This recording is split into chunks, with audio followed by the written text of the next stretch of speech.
ರಾಘವೇಶ್ವರ ಶ್ರೀ ವಿರುದ್ಧ ಅತ್ಯಾಚಾರ ಆರೋಪ ಮಠದಲ್ಲಿದೆಯೇ ಭೋಗವರ್ಧನವಾರ ಪರಂಪರೆ ವೀರ್ಯ ಪರೀಕ್ಷೆಯಿಂದ ಸನ್ಯಾಸತ್ವಕ್ಕೆ ಧಕ್ಕೆಯಾಗುತ್ತಾ ಸ್ವಾಮೀಜಿಯ ಅಂಗಾಂಗ ಪರೀಕ್ಷೆ ನಡೆಸಬಹುದೇ ಇದುವೇ ಈ ಹೊತ್ತಿನ ವಿಶೇಷ ಸ್ವಾಮಿ ಪರೀಕ್ಷೆ ರಾಮಚಂದ್ರಾಪುರ ಮಠದ ರಾಘವೇಶ್ವರ ಭಾರತಿ ಶ್ರೀಗಳ ವಿರುದ್ಧದ ಅತ್ಯಾಚಾರ ಆರೋಪ ಪ್ರಕರಣಕ್ಕೆ ಸಂಬಂಧಿಸಿದಂತೆ ನಾಳೆ ಸ್ವಾಮೀಜಿಯವರ ಸಂಪೂರ್ಣ ದೈಹಿಕ ಪರೀಕ್ಷೆಯನ್ನು ನಡೆಸಲು ಸಿಐಡಿ ತೀರ್ಮಾನಿಸಿದೆ. ಇದಕ್ಕೆ ಬೆಂಗಳೂರಿನ ವಿಕ್ಟೋರಿಯಾ ಆಸ್ಪತ್ರೆಯಲ್ಲಿ ವೈದ್ಯರು ಅಗತ್ಯ ಸಿದ್ಧತೆಯನ್ನು ಮಾಡಿಕೊಂಡಿದ್ದಾರೆ. ಇದರ ನಡುವೆ ಸ್ವಾಮೀಜಿಯವರ ವಿರುದ್ಧ ರಾಮಕಥಾ ಗಾಯಕಿ ಪ್ರೇಮಲತಾ ಮಾಡಿರುವ ಆರೋಪದಂತೆ ತನಿಖೆ ನಡೆಸಿರುವ ಸಿಐಡಿ ದೋಷಾರೋಪ ಪಟ್ಟಿಯಲ್ಲಿ ಸ್ವಾಮೀಜಿ ತಮ್ಮದು ಭೋಗವರ್ಧನವಾರ ಪರಂಪರೆಯಾಗಿದ್ದು ರಾಜಗುರು ಪೀಠವಾಗಿದೆ. ಹೀಗಾಗಿ ಇಂತಹ ಭೋಗಗಳನ್ನು ತಾವು ಅನುಭವಿಸಬಹುದು ಎಂದು ಪ್ರಚೋದಿಸಿ ಪ್ರೇಮಲತಾ ಮೇಲೆ ಬಲಾತ್ ಸಂಭೋಗ ನಡೆಸಿದ್ದಾರೆ ಎಂದು ದೋಷಾರೋಪ ಪಟ್ಟಿಯಲ್ಲಿ ಉಲ್ಲೇಖ ಇದೆ.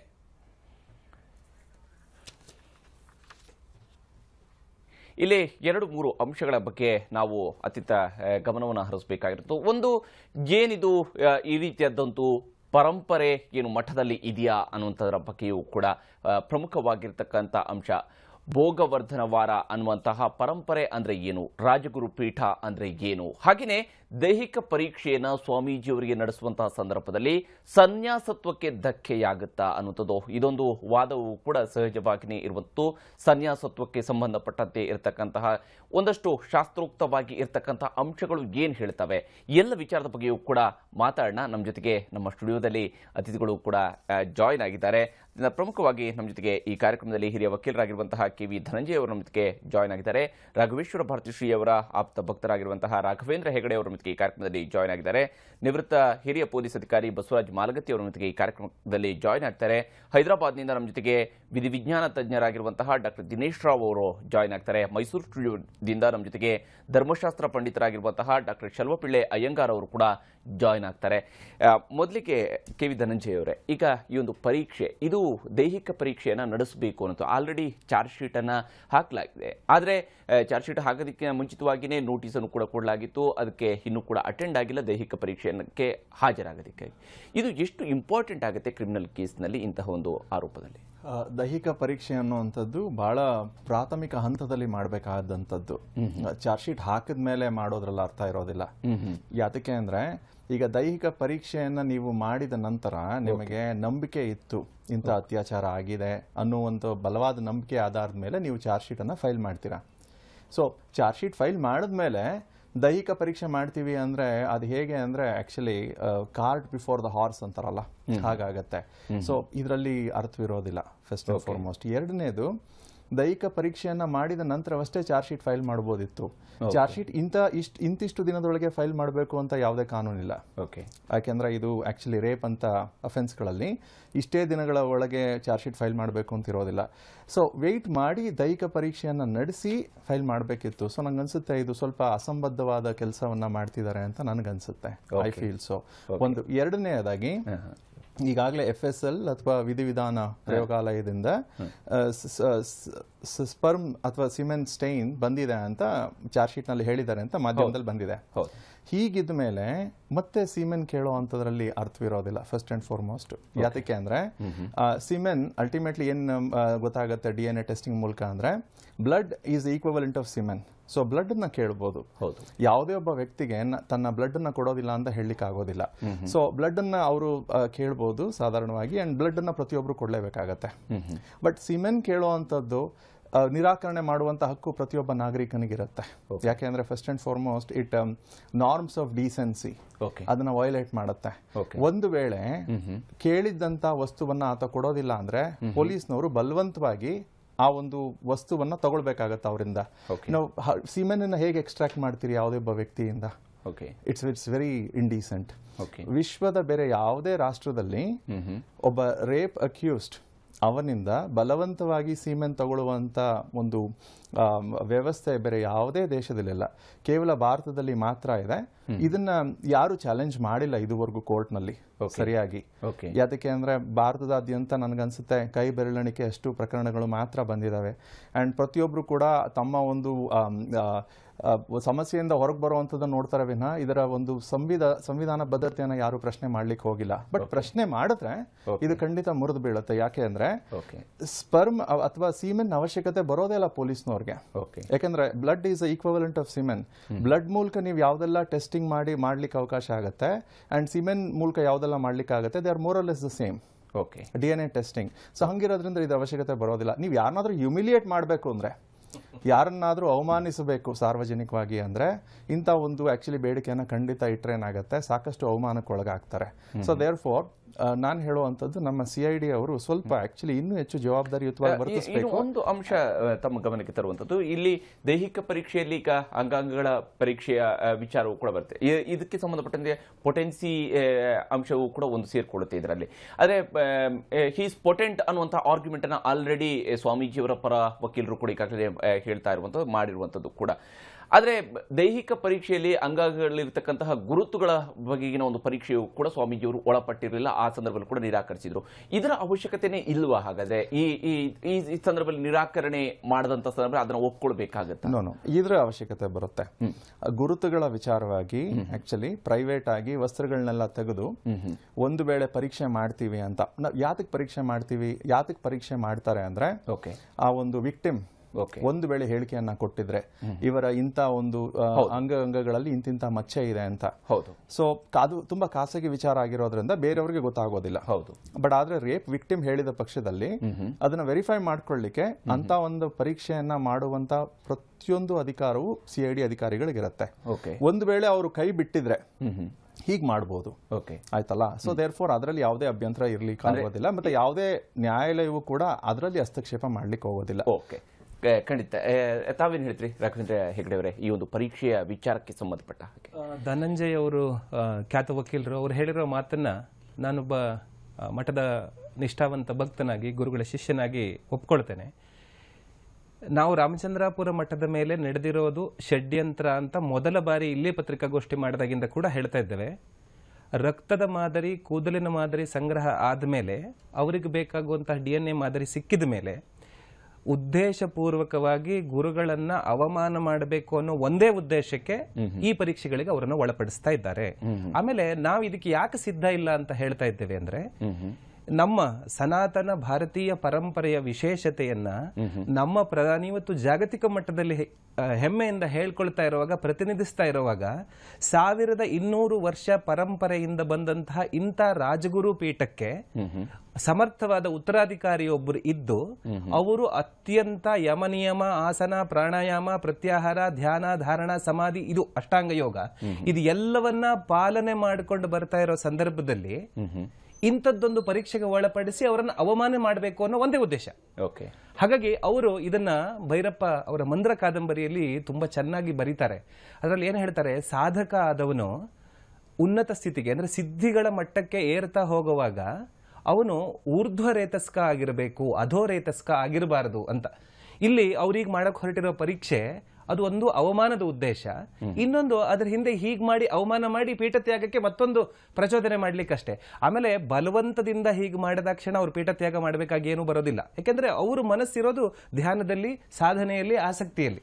ಖಂಡಿತ ರಾಘವೇಂದ್ರ ಹೆಗಡೆ ಅವರೇ. ಹಾಗೆ ನಾವು ಚರ್ಚೆನ ಮುಂದುವರಿಸೋಣ. ನಮ್ಮ ಜೊತೆಗೆ ಡಾಕ್ಟರ್ ದಿನೇಶ್ ರಾವ್ ಅವರು ಕೂಡ ಜಾಯ್ನ್ ಆಗಿದ್ದಾರೆ, ಶೆಲೋಪಿಳೆ ಅಯ್ಯಂಗಾರ್ ಅವರು ಕೂಡ ಜಾಯ್ನ್ ಆಗಿದ್ದಾರೆ. ಅವ್ರ ಜೊತೆ ಕೂಡ ಮಾತಾಡೋಣ. ಯಾಕೆ ತಗೊಂಡು ಬ್ರೇಕ್. ರಾಘವೇಂದ್ರ, ಮತ್ತೊಮ್ಮೆ ಸ್ವಾಗತ. ನಮ್ಮ ಜೊತೆಗೆ ನಿವೃತ್ತ ಹಿರಿಯ ಪೊಲೀಸ್ ಅಧಿಕಾರಿ ಬಸವರಾಜ್ ಮಾಲಗತ್ತಿ ಅವರು ಕೂಡ ಜಾಯ್ನ್ ಆಗಿದ್ದಾರೆ. ಅವ್ರ ಜೊತೆಗೆ ಮಾತಾಡ್ತೀನಿ. ಅದಕ್ಕಿಂತ ಮುಂಚಿತವಾಗಿ ಡಾಕ್ಟರ್ ದಿನೇಶ್ ರಾವ್ ಅವರೇ, ಈಗ ನಡೆಸ್ತಾ ಇರತಕ್ಕಂತಹ ಪರೀಕ್ಷೆಯ ವಿಚಾರಕ್ಕೆ ಬರೋದಿದ್ರೆ, ಸಂಪೂರ್ಣ ದೈಹಿಕ ಪರೀಕ್ಷೆ ಅನ್ನುವಂಥದ್ದನ್ನ ಹೇಳ್ತಾನೆ ಡಾಕ್ಟರ್ ದುರ್ಗಣ್ಣ ಅವರು ಕೂಡ ಈಗಾಗಲೇ ಹೇಳಿದ್ದಾರೆ. ವಿವರವನ್ನು ಕೂಡ ಟಿವಿ ಜೊತೆಗೆ ಮಾತಾಡುವ ಸಮಯದಲ್ಲಿ ಹೇಳಿದ್ದಾರೆ, ಯಾವ ರೀತಿಯಂತ ತಯಾರಿಯನ್ನು ನಾವು ಮಾಡ್ಕೊಂಡಿದ್ದೀವಿ ಅನ್ನೋದು. ಅದರಲ್ಲಿ ವೀರ್ಯ ಪರೀಕ್ಷೆಯ ಒಂದು ಅಂಶವೂ ಕೂಡ ಸೇರ್ಕೊಂಡಿದೆ. ಹಾಗೆಯೇ ಪೊಟೆನ್ಸಿ ಟೆಸ್ಟ್ ಕೂಡ ಅದರಲ್ಲಿ ಸೇರಿಸ್ಕೊಂಡಿದೆ. ಏನೋ ಇಂಜೆಕ್ಷನ್, ಪೆಪರಿಯನ್ ಇಂಜೆಕ್ಷನ್ ಮಾಡೋದ್ರ ಮೂಲಕವಾಗಿ ಎಜೆಕ್ಷನ್ ವಿಚಾರ ಬಗ್ಗೆ, ಎರಿಕ್ಷನ್ ವಿಚಾರ ಬಗ್ಗೆ ಮಾಡುವಂಥದ್ದು, ಈ ಅಂಶಗಳು ಕೂಡ ಸೇರಿವೆ. ಇದರ ಅವಶ್ಯಕತೆ ಇದೆಯಾ ಈ ಹಂತದಲ್ಲಿ? ನೋಡಿ ಹರಿಪ್ರಸಾದ್, ಇದರಲ್ಲಿ ನನಗೇನ್ ಅನ್ಸುತ್ತೆ ಅಂದ್ರೆ ಇನ್ವೆಸ್ಟಿಗೇಷನ್ ಆಫೀಸರ್ ಮೋಸ್ಟ್ಲಿ ಸ್ವಲ್ಪ ಇಗ್ನೋರೆಂಟ್ ಅನ್ಸುತ್ತೆ ಕೆಲವು ಫೈಂಡಿಂಗ್ಸ್ ಮೇಲೆ. ಯಾಕೆ ಅಂದ್ರೆ ನೋಡಿ, ಅವ್ರದೇ ಆದ ಫೊರೆನ್ಸಿಕ್ ಲ್ಯಾಬ್ ರಿಪೋರ್ಟ್ ಫೈಂಡಿಂಗ್ಸ್ ಹೇಳ್ತಾ ಇದೆ ಇದು ಸೆಮಿನಲ್ ಸ್ಟೇನ್ಸ್, ಈ ಸೆಮಿನಲ್ ಸ್ಟೇನ್ಸ್ ಸ್ವಾಮೀಜಿದೆ ಅಂತ ಕನ್ಫರ್ಮ್ ಆಗಿದೆ ಅಂತ DNA ರಿಪೋರ್ಟ್ ಹೇಳ್ತಾ ಇದೆ. ಎಸ್, ಹೌದು. ಸೊ ಇಷ್ಟು ಹೇಳ್ತಾ ಇದ್ರೆ that very much indicate Swamiji is potent ಅಂತ. ಎಸ್. ಸೊ ಇಷ್ಟು ಪೊಟೆನ್ಸಿಗೆ ಎವಿಡೆನ್ಸ್ ಸಿಕ್ಕಿ ಸಹ ಈಗ ಅವರು ಪೊಟೆನ್ಸಿ ಟೆಸ್ಟ್ ಯಾಕೆ ಮಾಡ್ತಾರೆ ಅಂದ್ರೆ they should introspect, is it scientific or unscientific or unprofessional ಅಂತ. ಸೊ ದಿಸ್ ಇಸ್ ಒನ್ ತುಂಬಾ ಇಂಪಾರ್ಟೆಂಟ್ ಅಂಶನ ನಾನು ಸ್ಟ್ರೆಸ್ ಮಾಡಿ ಹೇಳ್ತಾ ಇದ್ದೀನಿ. ಯಾಕಂದ್ರೆ it is the police own report given by the forensic science lab that very much indicates that the seminal stain, ಈಗ seminal stain source Swamiji ಅಂತ ಪ್ರೂವ್ ಆದ್ಮೇಲೆ ಸೊ ಇವ್ರು ಪೊಟೆಂಟೋ ಇಲ್ಲ ಅನ್ಲಿಕ್ಕೆ ಪರೀಕ್ಷೆ ಬೇಕಾಗಿದೆಯಾ? ಇದಕ್ಕಿಂತ ದೊಡ್ಡ ಎವಿಡೆನ್ಸ್ ಬೇಕಾ? ಅದು ಒಂದು ನನ್ನ ಕಡೆಯಿಂದ ಪ್ರಶ್ನೆ ಇನ್ವೆಸ್ಟಿಗೇಷನ್ ಆಫೀಸರ್ಗೆ. ಸೊ ಇನ್ನೊಂದು ಫಿಸಿಕಲ್ ಟೆಸ್ಟ್ ಅವಶ್ಯಕತೆ ಇರದೆ ಈ ಕೇಸ್ನಲ್ಲಿ. ಯಾಕೆ ಅಂದ್ರೆ ಅವರು ವಿಕ್ಟಿಮ್ ಒಂದು ಹೇಳಿದ್ದಾರೆ ಅವರ ಮೇಲೆ ಕೆಲವು ಗುರುತುಗಳು ಇದಾವೆ ಅಂತ, ಅದನ್ನ ಕನ್ಫರ್ಮ್ ಮಾಡ್ಲಿಕ್ಕೆ ಬೇಕಾದ್ರೆ ಫಿಸಿಕಲ್ ಎಕ್ಸಾಮಿನೇಷನ್ ಮಾಡಬಹುದು. ಆಮೇಲೆ ಇದು ಮೂರನೇ ಅಂಶ ನಾನು ಹೇಳಲಿಕ್ಕೆ ಇಷ್ಟಪಡ್ತೇನೆ. ಇಲ್ಲಿ ಸ್ವಾಮೀಜಿ ಎಲ್ಲೂ ಸಹ ನಾನು ಪುರುಷ ಅಲ್ಲ ಅಂತ ಹೇಳಿಲ್ಲ. ಆಗಿದ್ದ ಮಾತ್ರಕ್ಕೆ ಪುರುಷತ್ವ ಪರೀಕ್ಷೆಯ ಅವಶ್ಯಕತೆ ಏನು? ಸಿ ದಿಸ್ ಇಸ್ ಇದರಲ್ಲೇ ಅನ್ಸುತ್ತೆ ಸ್ವಲ್ಪ ಮಿಸ್ಚಿವಸ್ ಅಡಗಿದೆ ಇದರಲ್ಲಿ ಅಂತ ನನಗೆ ಅನ್ನಿಸ್ತಾ ಇದೆ. ಯಾಕಂದ್ರೆ ಸ್ವಾಮೀಜಿ ಇದೆ ನೋಡಿ, ಇದಕ್ಕೂ ಮುಂಚೆ ನಾವು ಒಂದು ಸ್ವಾಮೀಜಿ ನೋಡಿದ್ವಿ, ನಾವು ಪುರುಷ ಅಲ್ಲ ಅಂದು ಅವ್ರಿಗೆ ಪುರುಷತ್ವ ಪರೀಕ್ಷೆ ಮಾಡಿದ್ರು, ಅದರಲ್ಲಿ ಡೆಫಿನೆಟ್ಲಿ ಇಂಡಿಕೇಟೆಡ್. ಇದರಲ್ಲಿ ನಾನು ಪುರುಷ ಅಂತ ಹೇಳ್ತಾ ಇದ್ದಾರೆ, ಇದಕ್ಕೆ ಇನ್ನ ಪುರುಷತ್ವ ಪರೀಕ್ಷೆ ಯಾಕೆ ಅಂತ ಪ್ರಶ್ನೆ. ಅಲ್ಲದೆ ಈ ಅಂಶದಲ್ಲಿ ಈವನ್ ಪುರುಷತ್ವ ಪರೀಕ್ಷೆನಲ್ಲಿಯೂ ಸಹ ಇದು ವೀರ್ಯಾಣು ದಟ್ ಈಸ್ ಸೆಮೆನ್ ಅವರಿಂದ ತಗೊಳ್ಬೇಕು. ಇದು nowhere in the world it is indicated. Let me clarify, ಯಾವ ಪ್ರಪಂಚದಲ್ಲಿ ಯಾವುದೇ ಭಾಗದಲ್ಲಿ ಸೆಮೆನ್ ಒಬ್ಬ ಅಕ್ಯೂಸ್ಡ್ ಇಂದ ತಗೊಳ್ಳೋದು ಇದು ಮೊದಲನೇ ಘಟನೆ ಅನ್ಬಹುದು. ಇದು ಬ್ಯಾಂಗ್ಳೂರಿಂದ ನಡೀತಾ ಇದೆ. ಇದು ಆಶ್ಚರ್ಯ ಒಂದೇ ಅಲ್ಲ, it indicate there is something, some unprofessional reason beyond this. So ಇದನ್ನೆಲ್ಲ ನೋಡಿ, physical examination is warranted and seminal stage is unwarranted and unprofessional, and more than that potency test ge already ಇವರ ಹತ್ರ ಎವಿಡೆನ್ಸ್ ಇದೆ forensic lab ಅಲ್ಲಿ. So ಇದಕ್ಕಿಂತ ದೊಡ್ಡ evidence ಅವಶ್ಯಕತೆ ಇಲ್ಲ. ಖಂಡಿತ ಡಾಕ್ಟರ್ ದಿನೇಶ್ ಅವರೇ, ಇನ್ನೊಂದು ಇದರಲ್ಲಿ ಈ ವೀರ್ಯ ಪರೀಕ್ಷೆಯನ್ನು ನಡೆಸೋದಿದ್ರೆ ಅದಕ್ಕೆ ಸ್ಖಲನದ ಮೂಲಕವಾಗಿ ತಗೊಳ್ಬೇಕಾಗತ್ತಾ ಅಥವಾ ಅದನ್ನ ಡ್ರಾ ಮಾಡುವಂತಕ್ಕೆ ಅವಕಾಶ ಇರುತ್ತಾ? ಹೇಗೆ ಮಾಡ್ತಾರೆ ಅನ್ನೋದು, ಯಾಕಂದ್ರೆ ಇಲ್ಲಿ ಸ್ವಾಮೀಜಿಯ ವಿಚಾರ ಆಗಿರುವಂತ ಕಾರಣಕ್ಕಾಗಿ ಈ ಒಂದು ಪರ್ಟಿಕ್ಯುಲರ್ ಆಗಿ ಪ್ರಶ್ನೆಯನ್ನು ಕೇಳ್ತಿರುವಂತದ್ದು. ಹರಿಪ್ರಸಾದ್ ಅವರೇ, ನಾನು ಈಗ ಏನೇನು ಈ ಪಾಯಿಂಟ್ಸ್ ಇಶ್ಯೂ ಮಾಡಿದ್ದೀನಿ, ಸ್ವಾಮೀಜಿ ಅಂತಲ್ಲ, ಯಾವುದೇ ಒಬ್ಬ ಮನುಷ್ಯನಿಗೆ ಈ ರೀತಿ ಮಾಡಬಾರದು. That is A general indication. ಒಂದು ಸೆಮೆನ್ ಇದರಲ್ಲಿ ಯಾವುದೇ ರೀತಿಯಲ್ಲಿ ಅವಶ್ಯಕತೆ ಇಲ್ಲ. ಈವನ್ ಪುರುಷತ್ವ ಪರೀಕ್ಷೆ ಮಾಡಬೇಕಾದ್ರೂ ಸಹ ಸೆಮೆನ್ ಆಚೆ ತೆಗೆಯ ಅವಶ್ಯಕತೆ ಇಲ್ಲ. ಯಾಕಂದ್ರೆ ಅದು ಬೇಡ ಅಂತಾನೆ ನಮಗೆ ಪೀನೈಲ್ ಡಾಪ್ಲರ್ ಅಂತ ಒಂದಿದೆ, ನಾಕ್ಟರ್ನಲ್ ಪೀನೈಲ್ ಟುಮಿಫಿಸೆನ್ಸ್ ಅಂದ್ರೆ NPT ಟೆಸ್ಟ್ ಅಂತ ಇದೆ. ಸೊ ಈ ಎರಡು ಟೆಸ್ಟ್, ಪೀನೈಲ್ ಡಾಪ್ಲರ್ ಕಿಂತ ಮೇಲ್ದರ್ಜೆ NPT ಟೆಸ್ಟ್ ಅಂತ ಏನ್ ಹೇಳ್ತೇವೆ, that is the indication of the person's ability to get an erection. ಅಂದ್ರೆ ಪೊಟೆನ್ಸಿಗೆ ಅದು ಒಂದು 100% ಪ್ರೂಫ್. ಇಷ್ಟು ಮಾಡಿದ್ರೆ ಸಾಕು. ಅಂಡ್ ಇದೆಲ್ಲ ಯಾವಾಗ ಮಾಡಬೇಕಾಗುತ್ತದೆ ಅಂದ್ರೆ ಅವರು ಪುರುಷನೇ ಅಲ್ಲ ಅಂತ ಹೇಳಿದ್ದಾಗ ಮಾತ್ರ. ಇಲ್ಲಿ ಸ್ವಾಮೀಜಿ ಅವರು ಪದೇ ಪದೇ ಪುರುಷ ಅಂತ ಹೇಳ್ತಾ ಇದ್ದಾರೆ. ಎಲ್ಲದಕ್ಕಿಂತ ಫೊರೆನ್ಸಿಕ್ ಲ್ಯಾಬ್ ರಿಪೋರ್ಟ್ ನಲ್ಲೇ, government given forensic lab report ನಲ್ಲೇ ಈ ಸ್ಟೇನು ಸ್ವಾಮೀಜಿ ಅಂತ ಸ್ವಾಮೀಜಿದೆ ಅಂತ ಸರ್ಟಿಫಿಕೇಟ್ DNA ನಲ್ಲಿ ಬಂದ ನಂತರನು ಇವರಿಂದ ಮೀರಿಯ ತಗೊಳ್ಬೇಕು, ಪೊಟೆನ್ಸಿ ಟೆಸ್ಟ್ ಮಾಡಬೇಕು ಅಂದ್ರೆ ಇದು ಎಷ್ಟು ಮಟ್ಟಿಗೆ ಸಮಂಜಸ? ಇದು definitely unscientific and unprofessional, unwarranted in investigation of this nature. Yes, doctor Dinesh ಅವರೇ ಮಾತಾಡ್ತೀನಿ ನಾನು ನಿಮ್ಮ ಜೊತೆಗೆ. ಡಾಕ್ಟರ್ ಶಲ್ವಪಿಳ್ಳಿ ಅಯ್ಯಂಗಾರ್ ಅವರೇ, ಇದರಲ್ಲಿ ಧರ್ಮಶಾಸ್ತ್ರದ ಒಂದು ಅಂಶದ ಬಗ್ಗೆ ಗಮನಕ್ಕೆ ತರುವಂತದ್ದು. ಯಾಕಂದ್ರೆ ಇಲ್ಲಿ ಪ್ರಮುಖವಾಗಿ ಸ್ವಾಮೀಜಿಯವರ ವೀರ್ಯದ ಪರೀಕ್ಷೆಯನ್ನು ನಡೆಸಬೇಕು ಅನ್ನುವಂಥದ್ದು ಒಂದು ಅಂಶವು ಇಲ್ಲಿ ಇದೆ ಅನ್ನುವಂಥದ್ದು. ಹಾಗಾಗಿ ಕೇಳುವಂಥದ್ದು ತಮ್ಮ ಹತ್ರ, ನಿಜಕ್ಕೂ ಕೂಡ ಸನ್ಯಾಸತ್ವದ ದೃಷ್ಟಿಯಿಂದ ನೋಡಿದಾಗ ಈ ರೀತಿಯಾಗಿ ವೀರ್ಯ ಪರೀಕ್ಷೆಯನ್ನು ನಡೆಸುವಂಥದ್ದು ಅಥವಾ ವೀರ್ಯ ಹೊರ ಬರುವಂಥದ್ದು, ಸ್ಖಲನ ಆಗುವಂಥದ್ದು, ಇದು ಏನು ಹೇಳುತ್ತೆ? ಧರ್ಮಶಾಸ್ತ್ರ ಏನು ಹೇಳುತ್ತೆ ಸನ್ಯಾಸತ್ವದ ವಿಚಾರಕ್ಕೆ ಬಂದಾಗ? ಈಗ ಭಾರತದ ವರ್ಣಾಶ್ರಮ ಪದ್ಧತಿಯನ್ನು ತೆಗೆದುಕೊಂಡ್ರೆ ಅದರಲ್ಲಿ ಹೇಳಿರುವಂತೆ ಬ್ರಹ್ಮಚರ್ಯ, ಗೃಹಸ್ಥ, ವಾನಪ್ರಸ್ಥ, ನಂತರ ಸನ್ಯಾಸಾಶ್ರಮಕ್ಕೆ ಬರಬೇಕು ಅನ್ನೋದು ನಿಯಮ. ಆದರೆ ಶಾಸ್ತ್ರಗಳಲ್ಲೇ ಇನ್ನೊಂದು ಮಾತು ಹೇಳಿದೆ, ಬ್ರಹ್ಮಚರ್ಯದಿಂದಾನೇ ಕೇವಲ ವೈರಾಗ್ಯ ಪ್ರಾಪ್ತಿಯಾದರೆ ಆ ಕ್ಷಣವೇ ಅವನು ಸನ್ಯಾಸವನ್ನು ಪಡೆದುಕೊಂಡು ಬ್ರಹ್ಮದಲ್ಲಿ, ಅಂದ್ರೆ ಯಾವ ಬ್ರಹ್ಮನ್ ಅಂತ ಹೇಳ್ತೀವೋ ನಾವು ಅದರಲ್ಲಿ ಅದ್ವೈತ ಭಾವದಲ್ಲಿದ್ದು ತಾನೂ ಕೂಡ ಬ್ರಹ್ಮದಲ್ಲಿರೋ ಹಾಗೆ ತಾನೇ ಬ್ರಹ್ಮವಾಗಿ ಭಾವಿಸ್ಕೊಂಡು ಸನ್ಯಾಸತ್ವವನ್ನು ತೆಗೆದುಕೊಂಡು ಇದ್ಬಿಡ್ಬೋದು. ಆದರೆ ಶಾಸ್ತ್ರಗಳಲ್ಲಿ ಹೇಳಿರುವಂತೆ ಬ್ರಹ್ಮಚರ್ಯದಿಂದಾನೇ ಸನ್ಯಾಸ ತಗೊಳ್ಳೋದು ಅಥವಾ ಬ್ರಹ್ಮಚರ್ಯ, ಗೃಹಸ್ಥ, ವಾನಪ್ರಸ್ಥದ ನಂತರ ಸನ್ಯಾಸ ತಗೊಳ್ಳೋದು ಎರಡೂ ವಿಧಗಳು ಭಾರತದಲ್ಲಿದೆ. ಇದೆರಡೂ ವಿಧಗಳಲ್ಲಿ ಸನ್ಯಾಸಿ ಆದಾಗ ಅವನು ಮುಖ್ಯವಾಗಿ ಬ್ರಹ್ಮಚರ್ಯವನ್ನ ಪಾಲನೆ ಮಾಡಬೇಕಾಗತ್ತೆ. ಈಗ ತಾನೇ ಆ ಮಠದ ಶಿಷ್ಯರೊಬ್ರು ಹೇಳ್ತಾ ಇದ್ರು, ಏನಪ್ಪಾ ಅಂದ್ರೆ ಯಮ ನಿಯಮ ಎಲ್ಲ ನಿಯಮಗಳು ಅದರಲ್ಲಿ ಹೇಳಿದ್ದಾರೆ. ಯಮ ಮತ್ತು ನಿಯಮ, ಸ್ವಾಧ್ಯಾಯ ಇದೆಲ್ಲ ಹೇಳಿದೆ. ಯಮ ನಿಯಮ ಅಂತಂದ್ರೇನೆ ಬ್ರಹ್ಮಚರ್ಯದ ನಿಯಮಗಳು. ಬ್ರಹ್ಮಚರ್ಯವೇ ಅತ್ಯಂತ ಪ್ರಧಾನವಾದದ್ದು. ಈ ಬ್ರಹ್ಮಚರ್ಯದಲ್ಲಿಯೂ ಕೂಡ 4-5 ವಿಧಗಳಿದೆ. ಈ ಬ್ರಹ್ಮಚರ್ಯದಲ್ಲೇನು ಹೇಳ್ತಾರೆ, ನೈಷ್ಠಿಕ ಬ್ರಹ್ಮಚರ್ಯ ಅಂತ ಒಂದುಂಟು, ಅದೇ ರೀತಿ ಸೂರ್ಯ ಬ್ರಹ್ಮಚರ್ಯ ಅಂತ ಉಂಟು. ಈ ನೈಷ್ಠಿಕ ಬ್ರಹ್ಮಚರ್ಯದಲ್ಲಿ ಕನಸಿನಲ್ಲಿಯೂ ಕೂಡ ವೀರ್ಯ ಆಚೆಗೆ ಬರಬಾರದು. ಇದು ಬ್ರಹ್ಮಚರ್ಯದ ನಿಯಮ. ಈಗ ಕನಸಲ್ಲಿ ಬಂದ್ಬಿಡುತ್ತಲ್ಲ ಅಂತಂದ್ರೆ ಧರ್ಮಶಾಸ್ತ್ರದಲ್ಲಿ ಮನುಸ್ಮೃತಿ, ಯಾಜ್ಞವಲ್ಕ ಸ್ಮೃತಿ ಇತ್ಯಾದಿಗಳಲ್ಲಿ ಇದನ್ನ ಡಿಸ್ಕಸ್ ಮಾಡಿದ್ದಾರೆ. ಬ್ರಹ್ಮಚರ್ಯದಲ್ಲಿ ಏನಾಗುತ್ತೆ ಅಂದ್ರೆ ಯಾರೋ ರಾತ್ರಿ ಹೊತ್ತು ಮಲಗಿರ್ತಾನೆ, ಸ್ವಪ್ನದಲ್ಲಿ ಅವನಿಗೆ ಒಂದು ಸ್ವಪ್ನ, ರಾತ್ರಿ ಮಲಗಿರುವಾಗ ಎಲ್ಲೋ ಹೋಗಿದ್ದಾಗಿ ಸ್ವಪ್ನ ಬರುತ್ತೆ, ಅಲ್ಲಿ ವೀರ್ಯಸ್ಖಲನ ಆಗ್ಬಿಡುತ್ತೆ ಅದಕ್ಕದಾಗಿ. ಇದು ಒಂದು ವಿಧದ ವೀರ್ಯಸ್ಖಲನ. ಇನ್ನೊಂದು ಜಾಗೃತ ಅವಸ್ಥೆಯಲ್ಲಿ ಇರ್ತಾನೆ, ಆದ್ರೆ ಯಾರನ್ನೋ ನೆನೆಸ್ಕೊಳ್ತಾನೆ, ತಕ್ಷಣ ವೀರ್ಯಪಾತ ಆಗಬಹುದು. ಇದು ಎರಡನೇ ವೀರ್ಯಸ್ಖಲನ. ಇನ್ನು ಕೆಲವರು ಉದ್ದೇಶ ಪೂರ್ವಕವಾಗಿಯೇ ತನಗೆ ತಾನೇ ಸಂತೋಷ ಪಟ್ಟುಕೊಂಡು ಸ್ವರತಿ ಅಂತ ಕರಿತೀವಿ, ಅದರಲ್ಲಿ ವೀರ್ಯವನ್ನ ಸ್ಖಲನೆ ಮಾಡುವಂತಹದ್ದು. ಇದೆಲ್ಲ ಸಾಮಾನ್ಯ ಮನುಷ್ಯರಿಗೆ ಅಂದ್ರೆ ಸಾಮಾನ್ಯವಾದಂತಹ ಬ್ರಹ್ಮಚಾರಿಗೆ ಇದೆಲ್ಲ ಪಾಪಗಳು ಅಂತ ಹೇಳಿರುವಾಗ ಮನುಸ್ಮೃತಿಯಲ್ಲಂತೂ ಸ್ಪಷ್ಟವಾಗಿ ಹೇಳಿದ್ದಾರೆ ಇದಕ್ಕೆ ಅವಕೀರ್ಣ ದೋಷ ಅಂತ. ಅವಕೀರ್ಣ ದೋಷ ಬಂದಿದ ತಕ್ಷಣನೇ ಅವನು ಕತ್ತೆಯ ಚರ್ಮವನ್ನು ಒದ್ದುಕೊಂಡು ಹೋಗ್ಬೇಕು, ಬ್ರಹ್ಮಚರ್ಯ ಎಲ್ಲ ನಾಶವಾಯಿತು ಅನ್ನುವಂತಹ ಪಾಯಿಂಟ್ಸ್ ಗಳೆಲ್ಲ ಬರುತ್ತೆ. ಅಂದ್ರೆ ಕಾಮನಾಪೂರ್ವಕವಾಗಿ ವೀರ್ಯವನ್ನ ಸ್ಖಲನೆ ಮಾಡಿದ್ರೆ. ಕೇವಲ ಸ್ವಪ್ನ ಸ್ಖಲನವಾಗಿದ್ರೆ ಎನ್ಮೆ ರೇತಃ ಪ್ರಸಿಚ್ಚತೆ ಎನ್ಮ ಆಜಾಯತೆ ಪುನಃ ಅನ್ನುವಂತಹ ಮಂತ್ರಗಳಿಂದ ಅವನು ಪ್ರಾಣಾಯಾಮ ಮಾಡ್ಕೊಂಡು ಶುದ್ಧಿಯನ್ನು ಮಾಡ್ಕೋಬೇಕು. ತಾನು ನೆನೆಸ್ಕೊಳ್ಳೋದ್ರಿಂದ ಅದು ವೀರ್ಯಸ್ಖಲನವಾಗಿದ್ರೆ 10,000 ಗಾಯತ್ರಿ ಮಂತ್ರವನ್ನ ಮಾಡಿ ಅನೇಕ ದೀರ್ಘಕಾಲ ಪ್ರಾಣಾಯಾಮವನ್ನು ಮಾಡೋದ್ರಿಂದ ಶುದ್ಧಿ ಆಗ್ತದೆ. ಇದೆಲ್ಲ ಶಾಸ್ತ್ರದ ನಿಯಮಗಳು. ಆದರೆ ಸನ್ಯಾಸಿಗಳು ಯಾವತ್ತೂ ಊರ್ಧ್ವರೇತಸ್ಕರಾಗಿರ್ಬೇಕು. ಸನ್ಯಾಸಿ ಅಂತ ಅಂದ್ರೇನೆ ಅವನು ಊರ್ಧ್ವರೇತಸ್ಕ, ಅವನಿಗೆ ಸ್ಖಲನವಾಗಬಾರದು ಅನ್ನೋದೇ ನಿಯಮ. ಆ ರೀತಿ ಸ್ಖಲನ ಆದ್ರೆ ಅವನಿಗೆ ಪಾಪ ಬರುತ್ತೆ. ಆ ಪಾಪದಲ್ಲೂ ಕೂಡ ಬೇಕಾದಷ್ಟು ವಿಧಗಳಿದೆ. ಮತ್ತೆ ಪಾಪದಲ್ಲಿ ಉದ್ದೇಶಪೂರ್ವಕವಾಗಿ ಸನ್ಯಾಸಿ ಸ್ಖಲನ ಮಾಡ್ಕೊಂಡೆ, ಅಥವಾ ಅದಕ್ಕದಾಗಿಯೇ ಸ್ಖಲನ ಆಯ್ತೆ, ಅಥವಾ ಬೇರೆಯವರು ಬಲಾತ್ಕಾರವಾಗಿ ಸ್ಖಲನ ಮಾಡೋದಕ್ಕೆ ಅವಕಾಶ ಮಾಡಿಕೊಟ್ರೆ ಇದೆಲ್ಲ ಪಾಯಿಂಟ್ ಬರುತ್ತೆ. ಆದ್ರೆ ಈ ಡಾಕ್ಟರ್ ಮಾಡುವಂತಹ ಪರೀಕ್ಷೆ ನಮ್ಮ ಶಾಸ್ತ್ರಗಳಲ್ಲೆಲ್ಲೂ ಹೇಳಿಲ್ಲ.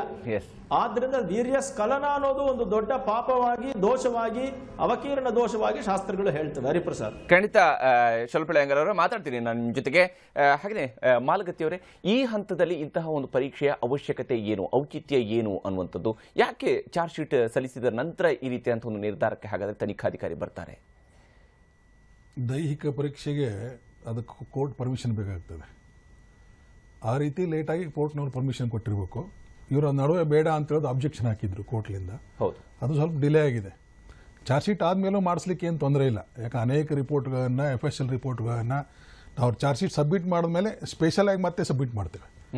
ಡಿಲೇ ಆಗಿ ಬರ್ತಿರ್ತವೆ ಕೆಲವೊಂದು ರಿಪೋರ್ಟ್ಗಳು. ಅದೇ ರೀತಿ ದೈಹಿಕ ಪರೀಕ್ಷೆ ರಿಪೋರ್ಟನ್ನು ನಾವು ಚಾರ್ಜ್ ಶೀಟ್ ಆದಮೇಲೆ ಮತ್ತೆ ನಾವು ಕೋರ್ಟ್ ಪರ್ಮಿಷನ್ ತೊಗೊಂಡು ಅವ್ರನ್ನ ಕಳಿಸ್ಬೋದು. ಈಗ ಅದೇ ರೀತಿ ಕೋರ್ಟ್ನವರು ಡಿಲೇ ಆಗಿ ಇವರು ಅಬ್ಜೆಕ್ಷನ್ ಮಾಡಿದ್ರಿಂದ ಡಿಲೇ ಆಗಿದೆ. ಈಗ ಕೊಟ್ಟಿದ್ದಾರೆ ಪರ್ಮಿಷನ್, ನಾಳೆ ಟೆಸ್ಟ್ ಮಾಡಿಸ್ತಾರೆ. ಮಾಡಿಸೋದ್ರಿಂದ ಏನು ತಪ್ಪಿಲ್ಲ.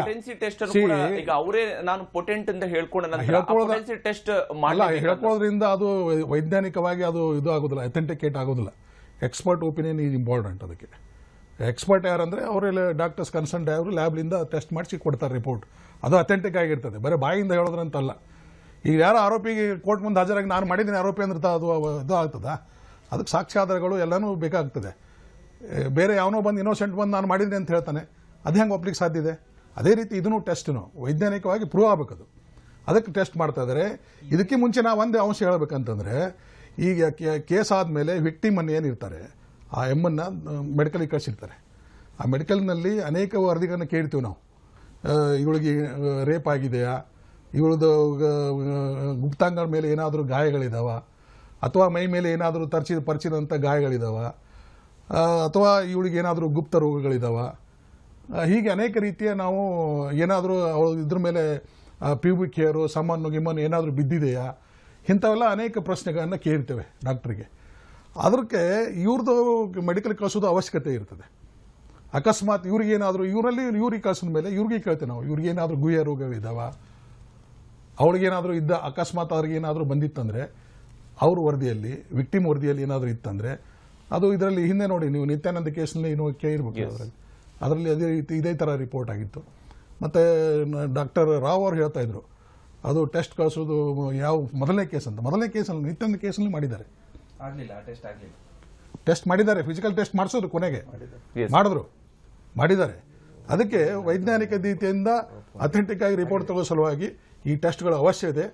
ತನಿಖೆ ದೃಷ್ಟಿಯಿಂದ ಇದು ಅವಶ್ಯ. ಬರೀ DNA ಟೆಸ್ಟ್ನಿಂದ ಮುಂಚೆ DNA ಟೆಸ್ಟ್ ಇರಲಿಲ್ಲ, ಈಗ ಒಂದು ಇತ್ತಿತ್ತಲಾಗಿ DNA ಟೆಸ್ಟ್ ಬಂದಿದೆ. ಖಂಡಿತ ಮಾಲಗತ್ತಿ ಅವರೇ ಮಾತಾಡ್ತೀನಿ ನಾನು ನಿಮ್ಮ ಜೊತೆಗೆ. ಹಾಗೆ ಚರ್ಚೆ ನಾವು ಮುಂದುವರಿಸೋಣ. ಬ್ರೇಕ್. ನಂತರ ಸ್ವಾಮಿ ಪರೀಕ್ಷೆ ಕಾರ್ಯಕ್ರಮಕ್ಕೆ ಮತ್ತೊಮ್ಮೆ ಸ್ವಾಗತ. ನಾವು ಈ ಚರ್ಚೆನ ಮುಂದುವರಿಸೋಣ. ಅತ್ಯಂತ ಪ್ರಮುಖವಾಗಿ ಈ ಒಂದು ಚಾರ್ಜ್ ಶೀಟ್ನಲ್ಲಿ ಇರತಕ್ಕಂಥ ಒಂದು ಅಂಶದ ಬಗ್ಗೆ ಗಮನವನ್ನು ಹರಿಸಬೇಕಾಗಿರುತ್ತದೆ. ಇದರಲ್ಲಿ ಉಲ್ಲೇಖ ಆಗಿರತಕ್ಕಂತಹ ಪ್ರಕಾರವಾಗಿ ಸ್ವಾಮೀಜಿ ಪ್ರೇಮಲತಾ ಅವರನ್ನ ಯಾವ ರೀತಿಯಾಗಿ ಪ್ರಚೋದನೆಯನ್ನ ಮಾಡಿದ್ದಾರೆ ಅನ್ನುವುದನ್ನ ಚಾರ್ಜ್ ಶೀಟ್ನಲ್ಲಿ ಉಲ್ಲೇಖ ಮಾಡಿರುವಂಥದ್ದು. ಭೋಗವರ್ಧನವಾರ ಪರಂಪರೆ ನಮ್ಮದು, ರಾಜಗುರುಪೀಠ ನಮ್ಮದು, ಹೀಗಾಗಿ ಇಲ್ಲಿ ಭೋಗ ಮಾಡೋದಕ್ಕೆ ಅವಕಾಶ ಇದೆ ಅನ್ನುವಂತಹ ಪ್ರಚೋದನೆಯನ್ನ ಮಾಡಿದ್ರು ಅನ್ನುವಂಥ ಒಂದು ಅಂಶವೂ ಕೂಡ ಚಾರ್ಜ್ ಶೀಟ್ನಲ್ಲಿ ಉಲ್ಲೇಖ ಆಗಿದೆ. ಶಲ್ವಪಿಳ್ಳೆ ಅಯ್ಯಂಗಾರ್ ಅವರೇ, ಏನಿದು ಭೋಗವರ್ಧನವಾರ ಪರಂಪರೆ ಅಂದ್ರೆ? ಇದು ಸನ್ಯಾಸಿ ಪರಂಪರೆಯಲ್ಲಿ ಬರುವಂತದ ಏನಿದು? ಈಗ ಮುಖ್ಯವಾಗಿ ಧರ್ಮಶಾಸ್ತ್ರದಲ್ಲಿ ಸನ್ಯಾಸಿಗಳನ್ನು ಹೇಳುವಾಗ ಪ್ರಮುಖವಾದಂತಹ ಪಕ್ಷಗಳಲ್ಲಿ ಹಂಸ, ಕುಟೀಚಕ, ಬಹುದಕ, ಪರಮಹಂಸ, ಪರಿವ್ರಾಜಕ ಅನ್ನುವಂತಹ ನಿಯಮಗಳೆಲ್ಲ ಬರುತ್ತೆ. ಇದೆಲ್ಲ ಪ್ರಮುಖ ನಿಯಮಗಳು. ಮತ್ತು ಈಗ ಭೋಗವರ್ಧನವಾರ, ಕೀಟವಾರ ಇವೆಲ್ಲ ಏನು ಅಂದ್ರೆ ಭೋಗವನ್ನ ವರ್ಜಿಸುವುದು ಅಂತ ಅರ್ಥವೇ ಹೊರತು ಭೋಗ ಮಾಡುವಂತ ಎಲ್ಲೂ ಹೇಳಕ್ ಸಾಧ್ಯವಿಲ್ಲ. ಸನ್ಯಾಸಿ ಪರಂಪರೆಯಲ್ಲಿ ನಾನು ಭೋಗ ಪರಂಪರೆಯಲ್ಲಿ ಬಂದಿದ್ದೀನಿ, ನಾನು ಭೋಗ ಮಾಡ್ತೀನಿ, ಆದ್ರಿಂದ ನಾನು ಭೋಗ ಸನ್ಯಾಸಿ, ಭೋಗ ಮಾಡ್ಬೋದು ಅಂದ್ರೆ ಸನ್ಯಾಸಕ್ಕೆ ಅರ್ಥವೇ ಇಲ್ದಿರಂಗೆ ಆಗ್ಬಿಡ್ತದೆ. ಆದ್ರಿಂದ ಅದು ಸಂಸ್ಕೃತದ ಅರ್ಥ ಆ ರೀತಿ ಬರೋದಿಲ್ಲ. ಭೋಗ ವಾರಯತಿ ಅಂದ್ರೆ ನಿವಾರಯತಿ ಅಂತ ಸಂಸ್ಕೃತದಲ್ಲಿ ಅದನ್ನ ಇಲ್ದೇ ಇರೋದು ಅಂತ ಅರ್ಥ. ಆದ್ರೆ ಇನ್ನೊಂದು ರಾಜಗುರು ಪರಂಪರೆ ಅನ್ನೋದಲ್ಲ. ರಾಜಗುರು ಪರಂಪರೆ ಅನ್ನೋದು ಏನು ಅಂತ ಕೇಳಿದ್ರೆ, ಈಗ ಮೈಸೂರು ರಾಜಗುರುಗಳು ಪರಕಾಲ ಸ್ವಾಮಿಗಳಿದ್ದಾರೆ, ಇವರಿಗೆ ರಾಜಗುರು ಅಂತ ಹೆಸರು. ರಾಜಗುರು ಅಂದ್ರೆ ಏನು ಅಂದ್ರೆ ಅರಮನೆಯಲ್ಲಿ ನಡೆಯುವಂತಹ ಧಾರ್ಮಿಕ ಕಾರ್ಯಕ್ರಮಗಳ ಮೇಲ್ವಿಚಾರಣೆಯನ್ನು ವಹಿಸಿಕೊಂಡು ನೀನು ಹೀಗೆ ಮಾಡಿದ್ರೆ ಪ್ರಜೆಗಳಿಗೆ ಮತ್ತು ದೇಶಕ್ಕೆ ಒಳ್ಳೇದಾಗತ್ತೆ ಅಂತ ಹೇಳುವಂತಹವ್ರಿಗೆ ರಾಜಪರಂಪರೆ ಅಂತ ಹೆಸರು.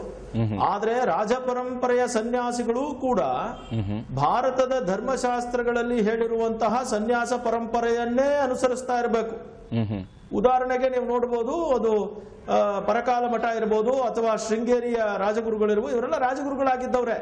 ಆದ್ರೆ ಅವರ ಅನುಷ್ಠಾನ ಮತ್ತು ಸ್ನಾನ, ಸಂಧ್ಯಾ ವಂದನೆ, ಆ ಎಲ್ಲ ಅನುಷ್ಠಾನಗಳು, ಸನ್ಯಾಸ ನಿಯಮಗಳು ಯತಿ ಧರ್ಮ ಸಮುಚ್ಚಯ ಅನ್ನುವಂತಹ ಆ ಯತಿ ಧರ್ಮಕ್ಕೆ ಅನುಗುಣವಾಗಿಯೇ ಇದೆ. ಆದ್ರಿಂದ ಅದನ್ನ ಹೇಳಿ ಮಾಡ್ತಾರೆ ಅನ್ನೋದೆಲ್ಲ ಅದು ಸರಿಯಾದ ವಿಚಾರ ಅಲ್ಲ ಅಂತ ನನ್ನ ಭಾವನೆ. ಓಕೆ, ಖಂಡಿತವಾಗ್ಲೂ ಮಾತಾಡ್ತೀನಿ ನಮ್ಮ ಜೊತೆಗೆ. ಧನಂಜಯ ಅವರೇ, ಈ ರೀತಿಯಾಗಿ ನಂಬಿಕೆಯನ್ನು ಹುಟ್ಟಿಸಿ ನಂತರ ಬಲಾತ್ಕಾರವನ್ನ ಮಾಡಿದ್ದಾರೆ ಅನ್ನುವಂಥದ್ದನ್ನ ಚಾರ್ಜ್ ಶೀಟ್ ಹೇಳುವಂಥದ್ದು, ಇದು ಯಾವ ರೀತಿಯಾಗಿ ಇದನ್ನ ಕಾನೂನು ನೋಡುತ್ತೆ? ಮಾಧ್ಯಮ ವರದಿಗಳ ಪ್ರಕಾರ ಸುಮಾರು 140-150 ಬಾರಿ ಅತ್ಯಾಚಾರ ಆಗಿದೆ ಅಂತ ವರದಿ ಕೊಟ್ಟಿದ್ದಾರೆ. ನನಗನ್ಸುತ್ತೆ ಈ ಒಂದು ಅಂಶವನ್ನ ಮನಸ್ಸಿನಲ್ಲಿ ತಗೊಂಡ್ರೆ ಇದು ಬಹಳ ಗಂಭೀರ ಸ್ವರೂಪದ ಆರೋಪ ಅಂತ ಹೇಳಬೇಕಾಗತ್ತೆ. ಮತ್ತೆ ಯಾಕೆಂದ್ರೆ 140 ಬಾರಿ ನಡೆದಿದೆ ಅಂದ್ರೆ ಸಾಕಷ್ಟು ಎವಿಡೆನ್ಸ್ ಅಂದ್ರೆ ಸಾಕ್ಷಿಗಳು ಬರ್ತಾರೆ ಮುಂದಕ್ಕೆ. ಏನಂತ ಅಂದ್ರೆ ಇಂಥ ಒಂದು ಸಮಯದಲ್ಲಿ ಇವರು ಕೊಠಡಿಗೆ ಕರ್ಕೊಂಡು ಹೋದ್ರು ಅಥವಾ ಒಂದು ಹೊತ್ತಿಲ್ಲದ ಹೊತ್ತಲ್ಲಿ ಕರಿತಾ ಇದ್ರು ಅಂತ. ರೇಪ್ ಕೇಸಸ್ನಲ್ಲಿ ಏನಾಗುತ್ತೆ ಅಂದ್ರೆ ಭಾರತದಲ್ಲಿ ಎವಿಡೆನ್ಸ್ ಬೇಕಾಗತ್ತೆ, ಮೆಡಿಕಲ್ ಎವಿಡೆನ್ಸ್ ಅಫ್ಕೋರ್ಸ್ ಬೇಕಾಗತ್ತೆ, ಬಟ್ ಮೆಡಿಕಲ್ ಎವಿಡೆನ್ಸ್ ಇರಲೇಬೇಕು ಅನ್ನೋ ನಿಯಮ ಇಲ್ಲ. ಒಂದು ವಿಕ್ಟಿಮ್ ಯಾರಿರ್ತಾರೆ ಆಕೆಯ ಹೇಳಿಕೆಯನ್ನ ನಂಬುವ ಹಾಗಿದ್ರೆ ಆಕೆಯ ಹೇಳಿಕೆಯಲ್ಲಿ ಇನ್ಕನ್ಸಿಸ್ಟೆನ್ಸಿ ಇಲ್ಲದೆ ಹೋದ ಪಕ್ಷದಲ್ಲಿ ಮತ್ತು ಬಲವಾದ ಸಾಕ್ಷಿಗಳು ಬಂದ ಪಕ್ಷದಲ್ಲಿ, ಯಾಕೆಂದರೆ ಸಾಕ್ಷಿಗಳು ಬೇರೆ ಬೇರೆ ಥರನಾಗಿರ್ತಾರೆ. ಒಂದು ವೇಳೆ ಕೋರ್ಟ್ಗೆ ಮನವರಿಕೆ ಆದರೆ ಇಷ್ಟೂ ಜನ ಸಾಕ್ಷಿಗಳು ಸುಳ್ಳು ಹೇಳಲಿಕ್ಕೆ ಸಾಧ್ಯವಿಲ್ಲ. ಆ್ಯಂಡ್ ಅತ್ಯಾಚಾರ, ಯಾಕೆಂದರೆ ಕೊಠಡಿ ಒಳಗೆ ನಡೆದಿರುವಂಥದ್ದು ಅತ್ಯಾಚಾರ ಆಗಿರುವ ಸಾಧ್ಯತೆ ವಿಪರೀತ ಇದೆ ಅಂತ ಕೋರ್ಟ್ ಮನಸ್ಸಿಗೆ ಬಂದರೆ ಶಿಕ್ಷೆನ ವಿಧಿಸಬೇಕಾಗತ್ತೆ, ಒಂದು ರೇಪ್ ಅಂತ. ಬಟ್ ಆದರೆ ಈ ಪ್ರಕರಣದಲ್ಲಿ ಒಂದು ವೇಳೆ ರೇಪ್ ಅಂತ ಪರಿಗಣಿಸದೆ ಹೋದ್ರೂ ಕೂಡ 376C ಅನ್ನೋ ಒಂದು ಪ್ರಾವಿಷನ್ ಇದೆ. ಭಾರತದಲ್ಲಿ ಅದರ ಒಂದು ಅವೇರ್ನೆಸ್ ತುಂಬ ಕಡಿಮೆ ಇದೆ.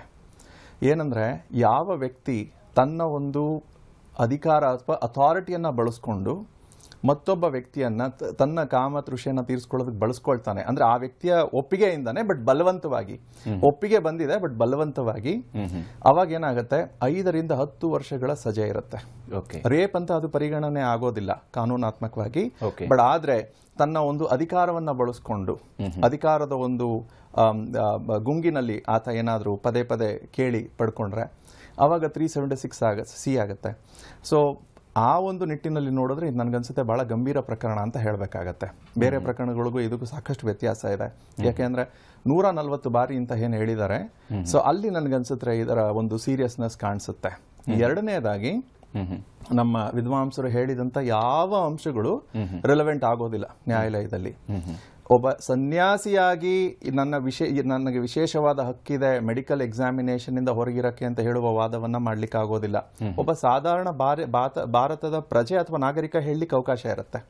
ಏನಂದ್ರೆ, ನಾನು ಬೇಸಿಕ್ಲಿ ಈಗ ಸೀಮೆನ್ ತಗೊಳ್ಳುವಂತ ವಿಚಾರವಾಗಿ ಖಂಡಿತ ಅಂದ್ರೆ ಒಬ್ಬ ಸಾಧಾರಣ ಪ್ರಜೆ ಅಬ್ಜೆಕ್ಟ್ ಮಾಡ್ಲಿಕ್ಕೆ ಅವಕಾಶ ಇರುತ್ತೆ. ರಿಲಿಜಿಯಸ್ ಸ್ಕ್ರಿಪ್ಚರ್ ಮೊರೆ ಹೋಗ್ಬೇಕಾದ ಅವಶ್ಯಕತೆ ಇಲ್ಲ. ಅದನ್ನೇ ನಾನು ಹೇಳಕ್ ಹೊರಟಿದ್ದು. ಈಗ ಅವರನ್ನು ಭಾರತದ ಪ್ರಜೆಯಾಗಿ ಅವಕಾಶ ಇದೆ, ತನ್ನ ವೈಯಕ್ತಿಕ ಸ್ವಾತಂತ್ರ್ಯವನ್ನ ಅವರ ಮುಂದೆ ಅಥವಾ ಮನವಿಯನ್ನ ಮುಂದಿಡ್ಲಿಕ್ಕಾದ್ರೂ ಅವಕಾಶ ಇದೆ ಅಂತ. ನಾವು ಇಲ್ಲಿವರೆಗೆ ಈ ನೆಲದ ಕಾನೂನನ್ನ ಎಲ್ಲಿಯೂ ದುರುಪಯೋಗ ಪಡಿಸಿಕೊಂಡಿಲ್ಲ. ಅವರು ಕೇಳಿರುವಂತಹ 16 ಪರೀಕ್ಷೆಯಲ್ಲಿ 13 ಪರೀಕ್ಷೆಗಳಿಗೆ ಒಳಪಟ್ಟಿದ್ದೇವೆ. ಈ ನೆಲದ ಎಲ್ಲ ಏನು ಕಾನೂನಿನ ನಿಯಮಗಳನ್ನ ಪಾಲನೆ ಮಾಡ್ಲಿಕ್ಕೆ ಬೇಕಾದಂತ ಎಲ್ಲವಕ್ಕೂ ನಾವು ಸಹಕಾರ ಮಾಡ್ತಾ ಇದ್ದೇವೆ, ಮುಂದೂ ಸಹಕಾರ ಮಾಡ್ತಾ ಇದ್ದೇವೆ. ಇವರು ಈಗ ಮಾಡ್ಲಿಕ್ಕೆ ಹೊರಟಿರೋದು ಪುರುಷತ್ವ ಪರೀಕ್ಷೆ ಅಂತ ಹೇಳ್ತಾ ಇದ್ರಿ. ನಾವು ಆಲ್ರೆಡಿ ಹೈಕೋರ್ಟ್ಗೆ ಪುರುಷತ್ವ ಏನು ನಾವು ಸಮರ್ಥ ಪುರುಷ ಅಂತ ಗುರುಗಳು ಆಲ್ರೆಡಿ ಅಫಿಡವಿಟ್ ಸಲ್ಲಿಸಿದ್ದಾರೆ. ಇನ್ನೊಮ್ಮೆ ಬೇಕಾದ್ರೂ ಸಲ್ಲಿಸೋದಕ್ಕೆ ಸಿದ್ಧ ಇದ್ದೇವೆ. ಹಾಗಾಗಿ ಅನವಶ್ಯಕವಾಗಿ ಇದೊಂದು ಅವಮಾನ ಅಥವಾ ಮುಜುಗರ ತಂದಿಡ್ಲಿಕ್ಕೋಸ್ಕರ ಈ ಪರೀಕ್ಷೆ ಮಾಡ್ತಾ ಇದ್ದಾರೆ.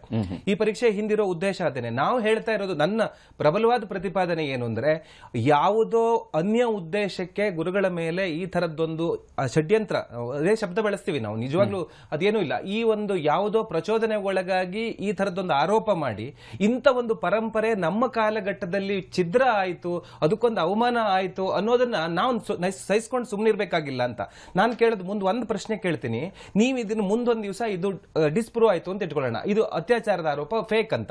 ಬಿಕಾಸ್ ನಾವು ನೋಡ್ತಾ ಇದೀವಿ, ಮೊನ್ನೆ ದೆಹಲಿನಲ್ಲಿ ಆಗಿರೋ ಪ್ರಕರಣ ನೋಡಿದೀವಿ. 500 ರೂಪಾಯಿಗೋಸ್ಕರ ಫೇಕ್ ಅತ್ಯಾಚಾರದ ಕಂಪ್ಲೇಂಟ್ ಕೊಟ್ಟರು. ಊಬರ್ ಟ್ಯಾಕ್ಸಿ ನಿಮಗೆ ಗೊತ್ತಿರೋ ವಿಷಯ. ಕೇಂದ್ರ ಮಹಿಳಾ ಆಯೋಗ ಹೇಳುತ್ತೆ 54ಕ್ಕಿಂತ ಹೆಚ್ಚು ಪ್ರತಿಶತ ಕಂಪ್ಲೇಂಟ್ಗಳು ಫೇಕ್ ಅತ್ಯಾಚಾರದ ಕಂಪ್ಲೇಂಟ್ ಬರ್ತಾ ಇದೆ ಅಂತ ಹೇಳ್ತಾ ಇದೀವಿ. ನಾವು ಪ್ರತಿಪಾದನೆ ಮಾಡಕ್ ಬಂದಿರೋದು ಏನು ಅಂದ್ರೆ, ನೀವು ಈ ತರ ಎಲ್ಲ ಏನಾದ್ರೂ ಉದ್ದೇಶ ಇಟ್ಟುಕೊಂಡು ಇಂಥದ್ದೊಂದು ಶ್ರೇಷ್ಠವಾದ ಪರಂಪರೆಯನ್ನ ಹಾಳು ಮಾಡಬೇಡಿ. ಮುಂದೆ ಆಗಿರೋ ನಮಗೀಗ ಆಗ್ತಿರೋ ನಷ್ಟವನ್ನ ನಿಮ್ಮ ಹತ್ರ ಬರ್ಸೋಕ್ಕಾಗತ್ತಾ? ಮುಂದೊಂದು ದಿವಸ ಅವಳು ನಿನ್ನೆ ನೋಡಿ ಹೈಕೋರ್ಟ್ ಡೆಲ್ಲಿನಲ್ಲಿ ಆಗಿರೋ ಪ್ರಕರಣಕ್ಕೆ ಅವಳಿಗೆ ವಾರ್ನಿಂಗ್ ಕೊಟ್ಟು ಬಿಟ್ಬಿಡ್ತಾರೆ. ಸಮಾಜದಲ್ಲಾಗಿರೋ ನಷ್ಟ ತುಂಬಿಕೊಡೋರು ಯಾರು ಸ್ವಾಮಿ? ಗುರುಗಳ ಬಗ್ಗೆ ಆರೋಪ ಬಂದ ಮೇಲೆ 2 ಜನ ಶಿಷ್ಯರು ಭಕ್ತರು ಸತ್ತೋದ್ರು, ಅವ್ರ ಜೀವ ತಂದು ಕೊಡ್ತೀರಾ ನೀವು? ಇದ್ರ ಮಾಡ್ಕೊಂಡ್ರು, ಏನು ಹಾರ್ಟ್ ಅಟ್ಯಾಕ್ ಆಗಿ ಸತ್ತೋದ್ರು, ಇನ್ನೊಬ್ರಿಗೆ ಹುಚ್ಚು ಹಿಡಿದೋಗಿದೆ. ಗುರುಗಳು ಅಷ್ಟು ಶಕ್ತಿ ಇರುವಂತ ಪೀಠ, ಅದು ಅಷ್ಟು ಶ್ರದ್ಧೆ ಇರುವಂತ ಪೀಠ. ಲಕ್ಷಾಂತರ ಮಹಿಳೆಯರು ಇವತ್ತಿಗೂ ಬಂದಲ್ಲಿ ಕೂತ್ಕೊಳ್ತಾರೆ. ಇವ್ರು ಯಾರೋ ಒಬ್ರು ಆರೋಪ ಮಾಡ್ತಾರೆ ಅಂತ ಮಾತ್ರಕ್ಕೆ ನಾವು ಆ ಪರೀಕ್ಷೆ ಮಾಡ್ತೀವಿ, ಇದು ಮಾಡ್ತೀವಿ. ನಾವು ಈ ನೆಲದ ಕಾನೂನು ಯಾವುದೆಲ್ಲ ಕೇಳ್ತು ಅದು ಎಲ್ಲವನ್ನು ಮಾಡ್ಕೊಡೋಕೆ ಸಿದ್ಧ ಇದ್ದೀವಿ. ಆದ್ರೆ ನನಗೂ ಒಂದು ವ್ಯಕ್ತಿಯಾಗಿ ನನಗೊಂದು ಸ್ವಾತಂತ್ರ್ಯ ಇದೆ. ಕೋರ್ಟ್ನಲ್ಲೂ ಮನವಿ ಮಾಡ್ತಾ ಇದ್ದೀವಿ, ಈ ಘನ ನ್ಯಾಯಾಲಯದಲ್ಲಿ ಮನವಿ ಮಾಡ್ತಾ ಇದ್ದೀವಿ. ದಯಮಾಡಿ ಇಂಥದ್ದೊಂದು ಪರೀಕ್ಷೆಯನ್ನು ಮಾಡಿ ಮುಜುಗರಕ್ಕೆ ಅವಕಾಶ ತಂದುಕೊಡ್ಬೇಡಿ. ಇನ್ನೊಂದು ಧನಂಜಯ ಅವರು ನಿಮ್ಮ ಹತ್ರ ಕೇಳಬೇಕನ್ನುವಂಥದ್ದು, ಈಗ ದೈಹಿಕ ಪರೀಕ್ಷೆಯನ್ನ, ನಾರ್ಮಲ್ ದೈಹಿಕ ಪರೀಕ್ಷೆ ಅಂದ್ರೆ ಎಲ್ಲೆಲ್ಲಿ ಅಂಗಾಂಗಗಳಲ್ಲಿ ಇರತಕ್ಕಂತಹ ಗುರುತುಗಳು, ಮಚ್ಚೆ, ಇಂತಹ ಗುರುತುಗಳ ಪತ್ತೆ ಹಚ್ಚತಕ್ಕಂಥ ಇದರಲ್ಲೂ ಕೂಡ ನಾನು ಈ ಪರೀಕ್ಷೆಗೆ ಒಳಪಡೋದಿಲ್ಲ, ನೀವು ಬೇಕಾದ್ರೆ ಅಡ್ವರ್ಸ್ ಆಗಿ ನೀವು ಏನೋ ನಿಮ್ಮ ನಿರ್ಧಾರವನ್ನ ತೆಗೆದುಕೊಳ್ಬಹುದು, ಅದನ್ನ ತಗೊಳ್ಳಿ ಅನ್ನುವಂಥ ರೀತಿಯಾಗಿ ಹೇಳಬಹುದಾ? ಆ ರೀತಿಯಾಗಿ ಇದು ಮೆಡಿಕಲ್ ಎಕ್ಸಾಮಿನೇಷನ್ ಸಂಬಂಧಪಟ್ಟಾಗೆ ಅಡ್ವರ್ಸ್ ಇನ್ಫರೆನ್ಸ್ ಫಾರ್ಮ್ ಮಾಡ್ಲಿಕ್ಕೆ ಆಗೋದಿಲ್ಲ. ಕೇವಲ ಹೇಳಿಕೆ ಅಥವಾ ಹೇಳದೆ ಸೈಲೆನ್ಸ್ ಅನ್ನ ಒಂದು ಮೇಂಟೈನ್ ಮಾಡಿದ್ರೆ ಮಾತ್ರ ಅಡ್ವರ್ಸ್ ಇನ್ಫರೆನ್ಸ್ ಅನ್ನ ಅಥವಾ ಯಾವ್ದಾದ್ರು ದಾಖಲೆಯನ್ನ ಪ್ರೊಡ್ಯೂಸ್ ಮಾಡಬೇಕಿತ್ತು ಪ್ರೊಡ್ಯೂಸ್ ಮಾಡದೆ ಹೋದ್ರೆ ಮಾತ್ರ ಅಡ್ವರ್ಸ್ ಇನ್ಫರೆನ್ಸ್ ಫಾರ್ಮ್ ಮಾಡ್ಲಿಕ್ಕೆ ಆಗುತ್ತೆ. ಮೆಡಿಕಲ್ ಎಕ್ಸಾಮಿನೇಷನ್ ಸಂಬಂಧಪಟ್ಟಾಗೆ ರೀಸನಬಲ್ ಫೋರ್ಸ್ ಬಲವಂತವಾಗಿ ಅದನ್ನ ಪರೀಕ್ಷೆ ಮಾಡುವಂತ ಅಧಿಕಾರವನ್ನ ಪೊಲೀಸ್ ಅಧಿಕಾರಿಗಳಿಗೆ ಮತ್ತೆ ಡಾಕ್ಟರ್ಗಳಿಗಾಗಲೇ ಕೊಟ್ಟಾಗೋಗಿದೆ. Section 53A as reasonable force ಅಂತ ಹೇಳಿದ್ದಾರೆ under the criminal procedure code. So therefore ಗುರುತುಗಳು ಮಚ್ಚೆಗಳು ಈ ವಿಚಾರವಾಗಿ ನನಗನ್ಸುತ್ತೆ ಇವರು ಆಕ್ಷೇಪಣೆ ಮಾಡಲೇಕೂಡದು. ಯಾದಕ್ಕೆ ಅಂದ್ರೆ ಖಂಡಿತ ವಿಫಲರಾಗ್ತಾರೆ. ಇವರು ಆಕ್ಷೇಪಣೆ ಮಾಡಲಿಕ್ಕೆ ಅವಕಾಶ ಇರುವಂತದ್ದು ಸೀಮೆನ್. ಯಾತಕ್ಕೆ ಅಂದ್ರೆ ಆಗ್ಲೇ ಹೇಳಿದಾಗೆ blood is equivalent of semen. DNA testing ಸಂಬಂಧಪಟ್ಟ ಬ್ಲಡ್ ಅನ್ನು ತಗೊಳ್ಳಿ, ಸಿಮೆನ್ ತಗೊಳ್ಳೋ ಅವಶ್ಯಕತೆ ಇಲ್ಲ. ಮತ್ತೆ ಮತ್ತೊಂದು ಅಂಶವನ್ನ ಸ್ಪಷ್ಟವಾಗಿ ಹೇಳಲಿಕ್ಕೆ ಇಷ್ಟಪಡ್ತೀನಿ. ಇದುವರೆಗೂ ಕೂಡ ಯಾರು ಆ ಒಂದು ಬಲವಂತವಾಗಿ ಸೀಮೆನ್ ತಗೊಳ್ಳುವಂತ ಪ್ರಕ್ರಿಯೆಗೆ ಯಾರು ಕೂಡ ಚಾಲೆಂಜ್ ಮಾಡಿಲ್ಲ. ಸಂವಿಧಾನ ಬದ್ಧತೆಯನ್ನ ಚಾಲೆಂಜ್ ಮಾಡಿದ ಪಕ್ಷದಲ್ಲಿ ಅದು ಮುರಿದು ಬೀಳುತ್ತೆ. ಯಾವುದೇ ಒಬ್ಬ ಹೈಕೋರ್ಟ್ ನ್ಯಾಯಾಧೀಶರಿರ್ಬೋದು ಅಥವಾ ಸುಪ್ರೀಂ ಕೋರ್ಟ್ ನ್ಯಾಯಾಧೀಶರಿರ್ಬೋದು, ಅವ್ರಿಗೆ ಕನಿಷ್ಠ ಸಂವಿಧಾನದ ಒಂದು ಪ್ರಿನ್ಸಿಪಲ್ಸ್ ಗೊತ್ತಿದ್ದ ಪಕ್ಷದಲ್ಲಿ ಅದನ್ನ ಬಲವಾಗಿ ಚಾಲೆಂಜ್ ಮಾಡಿದ್ರೆ ಖಂಡಿತ ಅದು ಮುರಿದು ಬೀಳುತ್ತೆ. ಸೊ ದೇರ್ ಫಾರ್ ಅದ್ರ ಬಗ್ಗೆ ಅಷ್ಟೊಂದು ಎದುರ್ಕೊಳ್ಳೋ ಅವಶ್ಯಕತೆ ಇಲ್ಲ. ಬಟ್ ಬೇರೆ ಗುರುತುಗಳು ಮತ್ತೆ ಮಚ್ಚೆಗಳು ಮತ್ತೆ ಬ್ಲಡ್, ಸ್ವೆಟ್ ಮತ್ತೆ ಹೇರ್ ಇವುಗಳನ್ನ ಖಂಡಿತ ಕೊಡಲೇಬೇಕಾಗತ್ತೆ. ಇವುಗಳನ್ನ ಕೊಡೋದಿಲ್ಲ ಅಂತ ಹೇಳುವಂತ ಪ್ರೈವೇಸಿ ಕನ್ಸರ್ನ್ ನಮ್ಮ ದೇಶದಲ್ಲಿ ರೆಕಗ್ನೈಸ್ ಮಾಡೋದಿಲ್ಲ. ವಿಶ್ವದ ಯಾವುದೇ ರಾಷ್ಟ್ರದಲ್ಲಿ ಈ ಒಂದು ಅಂಶಗಳನ್ನ ಕೊಡೋದಿಲ್ಲ ಅಂತ ಹೇಳುವಂತ ಒಂದು ವಾದಕ್ಕೆ ಯಾರು ಮಾನ್ಯತೆಯನ್ನ ಕೊಡೋದಿಲ್ಲ, ಇನ್ಕ್ಲೂಡಿಂಗ್ ಹ್ಯಾಂಡ್ ರೈಟಿಂಗ್ ಇರ್ಬೋದು. So therefore this is very serious offence. ಮತ್ತೆ ಸ್ನೇಹಿತರು ಹೇಳ್ತಿದ್ದಾಗೆ ಸಾರ್ವಜನಿಕವಾಗಿ ದೇರ್ ಫಾರ್ ಅವರ ಒಂದು ಮಟ್ಟದಲ್ಲಿ ಈ ರೀತಿ ಆಗ್ತಿದೆ ಆ ರೀತಿ ಆಗ್ತಿದೆ. Law does not take note of all that. Yes, ಹಾಗೆಯೇ ಈ ಚರ್ಚೆ ನಾವು ಮುಂದುವರಿಸೋಣ. ಬ್ರೇಕ್ ಚರ್ಚೆನ ಮುಂದುವರಿಸೋಣ. ಡಾಕ್ಟರ್ ದಿನೇಶ್ ರಾವ್ ಅವರೇ, ಈಗ ಪರೀಕ್ಷೆಯನ್ನ ನಡೆಸುವಂತಹ ಸಂದರ್ಭದಲ್ಲೂ ಕೂಡ ಕೇವಲ ಹಾಗಾದ್ರೆ ದೈಹಿಕ ಪರೀಕ್ಷೆಯು ಕೂಡ ಒಳಪಟ್ಟಿರಲಿಲ್ಲ ಅನ್ನುವಂಥದ್ದನ್ನ ಮೊನ್ನೆಯೂ ಕೂಡ ಮಾತಾಡುವಂಥ ಸಂದರ್ಭದಲ್ಲಿ ಶಂಭು ಶರ್ಮಾ ಅವರು ಕೂಡ ಹೇಳಿದರು. ದೈಹಿಕ ಪರೀಕ್ಷೆಗೆ ನಾವು ಅವಕಾಶವನ್ನ ಕೊಟ್ಟಿಲ್ಲ ಅಂದ್ರೆ ಈ ದೈಹಿಕ ಪರೀಕ್ಷೆ ಅನ್ನುವಂಥದ್ದು ಅನಿವಾರ್ಯನ ಈ ಒಂದು ಇದರಲ್ಲಿ ಅಂತ? ಇಲ್ಲ, ದೈಹಿಕ ಪರೀಕ್ಷೆ ಇಟ್ಸ್ ಎನ್ ಇಂಡಿಕೇಶನ್, ಅದು ಮಾಡಲೇಬೇಕಾಗತ್ತೆ. ಇದು ಸ್ವಾಮೀಜಿ ಆಗ್ಲಿ ಬೇರೆ ಯಾರೇ ಆಗ್ಲಿ, for A normal citizen this is A minimal test ಈ ತರ ಕೇಸ್ನಲ್ಲಿ. ಅಂಡ್ ಈ ಕೇಸ್ನಲ್ಲಿ ಎಸ್ಪೆಷಲಿ ಸ್ವಾಮೀಜಿ ಅವ್ರ ಕೇಸ್ನಲ್ಲಿ ಏನು ವಿಕ್ಟಿಮ್ ಅವರು ಏನೋ ಒಂದು ಕೆಲವು ಏನು ಮಚ್ಚೆಗಳಿದೆ ಅಲ್ಲಿ ಪ್ರೈವೇಟ್ ಪಾರ್ಟ್ಸ್ ಮೇಲೆ ಇದೆ ಅಂತ ಹೇಳಿದಾಗ ಅದನ್ನ ಕೊರಾಬರೇಟ್ ಮಾಡ್ಲಿಕ್ಕೋಸ್ಕರ physical examination is very necessary ಈ ತರ ಕೇಸ್ನಲ್ಲಿ. ನಾನು ಯಾವ್ದು ಅಂಶ ಬೇಡ ಅಂತ ಹೇಳಿದೆ ಅಂದ್ರೆ, ಇವರು ಪೊಟೆಂಟೋ ಇಲ್ಲ ಅನ್ನೋದಕ್ಕೆ ಆಲ್ರೆಡಿ DNA ನಲ್ಲಿ ಸ್ಪಮ್ಸ್ ಆಚೆ ಬಂದಿದೆ, ಇವ್ರದೇ ಸ್ಪಮ್ಸ್ ಬಂದಿದೆ ಅಂತ ಎಸ್ಟಾಬ್ಲಿಷ್ ಆದ್ಮೇಲೆ ಇನ್ನ ಪುರುಷತ್ವ ಪರೀಕ್ಷೆ ಯಾಕೆ ಬೇಕು ಅಂತ ಈ ಪ್ರಶ್ನೆ. ಯಾಕಂದ್ರೆ already the evidence of ejaculation and sperm is there. ಆಮೇಲೆ ಇನ್ನೊಂದು ಅಂಶ ನಾನು ಕ್ಲಾರಿಫೈ ಮಾಡಲಿಕ್ಕೆ ಇಷ್ಟಪಡ್ತೇನೆ. The court has asked for a potency test, not a sterility test or a fertility test. Sterility fertility test ಅಂತ ನಾವು ಏನ್ ಹೇಳ್ತೇವೆ ಅಂದ್ರೆ, ಇವರಿಗೆ ಮಕ್ಕಳಾಗ್ಲಿಲ್ಲ ಅಂದಾಗ ನಾವು ಸೆಮೆನ್ ಕಲೆಕ್ಟ್ ಮಾಡ್ತೇವೆ ಗಂಡಿಂದ. ಅವಾಗ ನಾವು ಸೆಮೆನ್ ಮ್ಯಾಸ್ಟರ್ಬೇಷನ್ ಪ್ರಕಾರನೋ ಇಲ್ಲ ಇಂಜೆಕ್ಷನ್ ಕೊಟ್ಟು ಸ್ಪರ್ಮ್ ಎಕ್ಸ್ಟ್ರಾಕ್ಟ್ ಮಾಡಿ ಇವ್ರ ಸ್ಪರ್ಮ್ ಕೌಂಟ್ ಎಷ್ಟಿದೆ, ಇದು ಹೆಲ್ತಿ ಇದೆಯಾ ಇಲ್ವಾ, ಮೊಟಿಲಿಟಿ ಎಷ್ಟಿದೆ, ಅದಕ್ಕೋಸ್ಕರ ನಾವು ಫರ್ಟಿಲಿಟಿ ಆರ್ ಸ್ಟೆರಿಲಿಟಿ ಟೆಸ್ಟ್ ಮಾಡ್ತೇವೆ. ಪೊಟೆನ್ಸಿ ಟೆಸ್ಟ್ ನಲ್ಲಿ ಸ್ಪರ್ಮ್ ತಕೊಂಡು ಪರೀಕ್ಷೆ ಮಾಡೋ ಅವಶ್ಯಕತೆ ಇಲ್ಲ. ಪ್ರಪಂಚದಲ್ಲಿ ಯಾವುದೇ ಮೂಲೆ, ಯಾವುದೇ ಭಾಗದಲ್ಲಿ, ಯಾವುದೇ ಪುಸ್ತಕದಲ್ಲಿ ಇಂಡಿಕೇಶನ್ ಇಲ್ಲ. ಪೊಟೆನ್ಸಿ ಟೆಸ್ಟ್ ಅಂದ್ರೆ only the ability of an individual to have an erection to facilitate a sexual intercourse, ಅದರಲ್ಲಿ ಮಾತ್ರ ನಾವು ಉಲ್ಲೇಖ ಮಾಡಬೇಕು. ಅದಕ್ಕೋಸ್ಕರ ನಾವು NPT ಮತ್ತೆ ಪೀನೈಲ್ ಡಾಪ್ಲರ್ ಮತ್ತೆ physical examination, genital examination, development of the genitals in relation to the physical examination ಇದನ್ನ ಮಾತ್ರ ಮಾಡ್ತೇವೆ. ಇದರಲ್ಲಿ ಫರ್ಟಿಲಿಟಿ ಸ್ಟೆರಿಲಿಟಿ ಟೆಸ್ಟ್ ಮತ್ತೆ ಇಂಪಾರ್ಟೆನ್ಸಿ ಮಿಕ್ಸ್ ಮಾಡ್ತಾ ಇದ್ದಾರೆ. ಇದು non professional, again unprofessional and unscientific, ಒಂದ್ ಸ್ವಲ್ಪ ಮಿಸ್ಚಿವಸ್ ಸಹ ಅನ್ನಿಸ್ತಾ ಇದೆ. So let we not mix with the sterility test and the potency test. Okay, ಧನ್ಯವಾದ ಡಾಕ್ಟರ್ ದಿನೇಶ್ ರಾವ್ ಅವರೇ. ಇಷ್ಟೊತ್ತು ಜಾಯ್ನ್ ಆಗಿ ತಮ್ಮ ಅಭಿಪ್ರಾಯವನ್ನ ನಮ್ಮ ಜೊತೆಗೆ ಶೇರ್ ಮಾಡ್ಕೊಂಡಿದ್ದಕ್ಕಾಗಿ. ಇಲ್ಲಿ ಮಾಲಗತ್ತಿ ಅವರೇ, ಯಾವ ಕಾರಣಕ್ಕಾಗಿ ಇಲ್ಲಿ ಹಾಗಾದ್ರೆ ಸಿಮನ್ ಟೆಸ್ಟ್ ಅನ್ನ ಮಾಡಬೇಕಾಗಿರ್ತಕ್ಕಂಥ ಅವಶ್ಯಕತೆ ಇದೆಯಾ? ಅದು ಒಂದು ರೇಪ್ ಕೇಸ್ ಅಂತಲೇ ಅನ್ನುವಂಥದ್ದೇ ಆರೋಪನೆ ಇರುವಾಗಲೂ ಕೂಡ ಸಿಮೆಂಟ್ ಟೆಸ್ಟ್ ಮಾಡ್ಬೇಕಂತ ಅವಶ್ಯಕತೆ. ಡಿಫೆನ್ಸ್ನವ್ರದ್ದು ಏನಿದೆ ಈಗ ಹೇಳೋದು, ಆ ಸಮಯನೇ ನಮ್ಮದಲ್ಲ, ಅದು 2-3 ಟೆಸ್ಟ್ ಮಾಡ್ತಾರೆ ಅಂತ ಎಲ್ಲರೂ ಮೊನ್ನೆ ಅವ್ರ ವಕೀಲರು ಹೇಳ್ತಾ ಇದ್ರು. ಹೌದು, ಶರ್ಮಾ ಅವರು, ಅದು ನಮ್ದೇ ಅಲ್ಲ ನಮ್ಮ ಸ್ವಾಮೀಜಿಯವ್ರದಲ್ಲ, ಎಲ್ಲಿದೋ ತಂದು ಇದು ಮಾಡಿದ್ದಾರೆ, ಅದು ಫಾಲ್ಸ್ ಇದು ಕೊಟ್ಟಿದ್ದಾರೆ, ಅದು ಷಡ್ಯಂತ್ರದಿಂದ ಆ ರಿಪೋರ್ಟ್ ತಗೊಂಡಿದ್ದಾರೆ ಅಂತ ಹೇಳ್ತಾ ಇದ್ರು. ಈ ಸಮನ ಅಲ್ಲ ಅಂದಮೇಲೆ ಅದು ಅವ್ರದ್ದು ಹೌದಲ್ಲ ಅಂತ ಅವರು ನಮ್ದೇ ಅಲ್ಲ ಅಂತ ಡಿನೈ ಮಾಡುವಾಗ ಟೆಸ್ಟ್ ಈಸ್ ಇಂಪಾರ್ಟೆಂಟ್. ಅವರು ಹೇಳಿದ್ರೆ ಅತ್ಯಂತ ಬೇಜವಾಬ್ದಾರಿತನದ ಹೇಳಿಕೆ ಆಗತ್ತೆ. ಫಸ್ಟ್ ಆಫ್ ಆಲ್, ವಿಕ್ಟಿಮ್ ತನ್ನ ಒಳ ಉಡುಪನ್ನ ಒಂದು ವೇಳೆ ಪೊಲೀಸ್ನವರಿಗೆ ಪರೀಕ್ಷೆಗೋಸ್ಕರ ಕೊಟ್ಟಿದ್ದು, ಆ ಒಳ ಉಡುಪಿನಲ್ಲಿ ಸಿಮೆಂಟ್ ಸ್ಟೈನ್ ಸಿಕ್ಕಿದ್ರೆ CID ಅವರು ಅದನ್ನ ಇವರ ಬ್ಲಡ್ ಗೆ ಮ್ಯಾಚ್ ಮಾಡಿ ಸೇಮ್ DNA ಅಂತ ಹೇಳಿದ್ರೆ ಇವರು ಸಾರ್ವಜನಿಕವಾಗಿ ಡಿಫೆನ್ಸ್ ಮಾಡುವಂತದ್ದು I think it is basically irresponsible ಅಂತ ಹೇಳ್ತಾರೆ ಅವರು ವಕೀಲರು. ಆ ರೀತಿ, ಯಾಕಂದ್ರೆ ಬೇರೆ ಯಾರ್ದೋ ಸೀಮೆನ್ ಅಂತ ಇವ್ರು ಹೇಳಲಿಕ್ಕೆ ಫಸ್ಟ್ ಅಂಡ್ ಫಾರ್ಮೋಸ್ಟ್ ಇವ್ರ ಕೈ ಚಾರ್ಜ್ ಶೀಟ್ ಕೂಡ ಕೊಟ್ಟಿರೋದಿಲ್ಲ. ಚಾರ್ಜ್ ಶೀಟ್ ಇವ್ರ ಕೈ ಯಾವಾಗ ಬರುತ್ತೆ ಅಂದ್ರೆ, ಈಗ ನಂಗನ್ಸುತ್ತೆ ಈಗಷ್ಟೇ ಫೈಲ್ ಮಾಡಿದ್ದಾರೆ, ನ್ಯಾಯಾಧೀಶರು ಅದನ್ನ ನೋಡಿದ ನಂತರ ಇದರಲ್ಲಿ ಗಮನಾರ್ಹ ಅಂಶಗಳಿದಾವೆ ಅಂತ ಭಾವಿಸಿ ಕಾಗ್ನಿಸೆನ್ಸ್ ತಗೊಂಡು ಆರೋಪಿಗಳನ್ನ ಸಮನ್ ಮಾಡ್ತಾರೆ ಅವರ ಹೇಳಿಕೆಯನ್ನ ಪಡೀಲಿಕ್ಕೆ. ಅಂದ್ರೆ ನೀವು ಈ ಆರೋಪಗಳನ್ನು ಒಪ್ಕೊಳ್ತೀರಾ ಅಥವಾ ನಿರಾಕರಿಸ್ತೀರಾ ಅಂತ. ಸೊ ಅಂತ ಒಂದು ಸಮಯದಲ್ಲಿ ಅವರಿಗೆ ಆ ಚಾರ್ಜ್ ಶೀಟ್ ಕಾಪಿಯನ್ನ ಕೊಡ್ತಾರೆ. ಅವಾಗ ಚಾರ್ಜ್ ಶೀಟ್ ಗೊತ್ತಾಗುತ್ತೆ, ಚಾರ್ಜ್ ಶೀಟ್ ನಲ್ಲಿ ಯಾವ ಆಧಾರದ ಮೇಲೆ ಮ್ಯಾಚ್ ಆಗಿದೆ ಅಂತ ಹೇಳ್ತಾರೆ ಅಂತ. ಅದಕ್ಕೂ ಮುನ್ನ ಹೇಳ್ತಾರೆ ಅಂದ್ರೆ ನನ್ಗನ್ಸುತ್ತೆ ಅತ್ಯಂತ ಬೇಜವಾಬ್ದಾರಿತನದ್ದು ಒಂದು. ಎರಡನೇದು, ಉದಾಹರಣೆಗೆ ಒಂದು ಸಾರ್ವಜನಿಕ ರಸ್ತೆಯಲ್ಲಿ ಅಪಘಾತ ಆಯಿತು ಅಂತ ಇಟ್ಕೊಳ್ಳೋಣ, ಒಂದು ವಾಹನದಿಂದ ಯಾವುದೋ ಒಬ್ಬ ವ್ಯಕ್ತಿಗೆ ಅಪಘಾತ ಆಗಿದೆ ಅಂತ. ಆ ವಾಹನದಲ್ಲಿ ಟೈರ್ಗಳಿತ್ತು ಅನ್ನೋದು ಪ್ರಿಸ್ಯೂಮ್ಡ್. ಪೊಲೀಸ್ನವರು ಈ ಅಪಘಾತ ಆಗಿರೋ ವಾಹನದಲ್ಲಿ ಟೈರ್ ಇದೆಯಾ ಅಂತ ನೋಡ್ಲಿಕ್ಕೆ ಹೋಗೋದಿಲ್ಲ. ಸೊ ಪೊಟೆನ್ಸಿ ಟೆಸ್ಟ್ನ ಯಾರು ಮಾಡೋ ಅವಶ್ಯಕತೆ ಇಲ್ಲ. ಯಾಕೆ ಅಂದರೆ ಆತ ಅಡಲ್ಟ್ ಆಗಿದ್ದ ಪಕ್ಷದಲ್ಲಿ 18 ವರ್ಷದ ಮೇಲ್ಪಟ್ಟ ವ್ಯಕ್ತಿ ಆಗಿದ್ರೆ ಕಾನೂನು ಏನ್ ಮಾಡುತ್ತೆ, ಪ್ರಿಸ್ಯೂಮ್ ಮಾಡುತ್ತೆ. ಸೊ ಆತನ ಜವಾಬ್ದಾರಿ, ಆತನ ಮೇಲೆ ಬರ್ಡನ್ ಇದೆ, ನನಗೆ ಪೊಟೆನ್ಸಿ ಇಲ್ಲ, ನನ್ನಲ್ಲಿ ಎರೆಕ್ಷನ್ ಆಗುವ ಸಾಧ್ಯತೆ ಇಲ್ಲ ಅಂತ ಆತ ಹೇಳ್ಬೇಕಾಗತ್ತೆ. ಸೊ ನನ್ಗನ್ಸುತ್ತೆ CID ಅವರು ಅನಾವಶ್ಯಕವಾಗಿ ಅವರ ಒಂದು ಆರೋಪಿಯ ಮೇಲಿರೋ ಬರ್ಡನ್ ಅನ್ನ ಅವ್ರು ತಗೊಳ್ತಾ ಇದ್ದಾರೆ. ಮತ್ತೆ ಇದೇ ರೀತಿ CID ಅವರು ಮತ್ತೊಂದು ತಪ್ಪು ಮಾಡಿದ್ದಾರೆ ಅಂತ ಹೇಳಲಿಕ್ಕೆ ಇಷ್ಟಪಡ್ತೀನಿ. ಸೆಕ್ಷನ್ 508 ಅಡಿ ಏನ್ ಮಾಡಿದ್ದಾರೆ, ಅವರು ಒಂದು ಚಾರ್ಜ್ ಅನ್ನ ಹಾಕಿದ್ದಾರೆ ಅಂತ ಮಾಧ್ಯಮದಲ್ಲಿ ಬಂದಿದೆ. 508 ಅಡಿ ಹಾಕಿದ್ರೆ ರೇಪ್ 376 ಮತ್ತೆ 508 ಎರಡು ಒಟ್ಟಿಗೆ ನಿಂತ್ಕೊಳ್ಳೋದಿಲ್ಲ, ಎಣ್ಣೆ ಸಿಗೆಕಾಯಿ ಇದ್ದಂಗೆ.